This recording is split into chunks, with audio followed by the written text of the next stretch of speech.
పక్కా తెలుగుదేశం. మధ్యలో పార్టీలు అటు ఇటు మారాడు, తర్వాత సీట్ ఇవ్వలేదని తెలుగుదేశానికి పోయాడు, మళ్ళీ ఇప్పుడు అర్జెంటుగా జనసేనలో చేరాడు. ఇప్పుడు రేపు పొద్దున అతని సీట్ ఇస్తారు.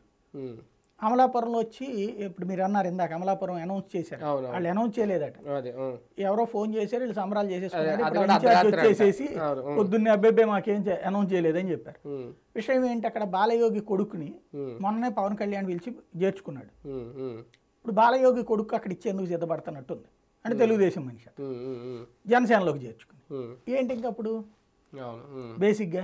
అంటే అందరికీ తెలిసిన విషయం ఏంటంటే చంద్రబాబుతో పొత్తు పెట్టుకోవడం అంటే 50 చెప్పి 25 చేసి 18 చేతిలో పెట్టి 8 మందిని తన మనుషుల్ని పంపించి 4 చోట్ల రెబల్స్ని పెట్టి ఫైనల్గా ముంచుతాడు అన్నటువంటిది కమ్యూనిస్టులకు అనుభవం, బీజేపీకి అనుభవం.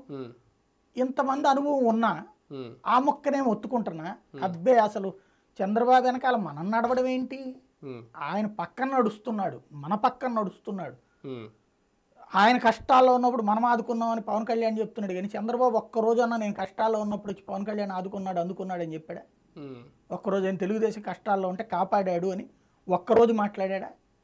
వాళ్ళకేంటి, మనకి మంచి ఆస్తిపరుడైనటువంటి ఒక ఆసామికి గేదెలు ఆవులు అన్నీ ఉంటాయి, బయట నుంచి వచ్చి దున్నపోతు మధ్య మధ్యలో దాడి చేస్తూ ఉంది, ఆవులకి ఎన్ని ఇబ్బంది పడుతున్నాయి.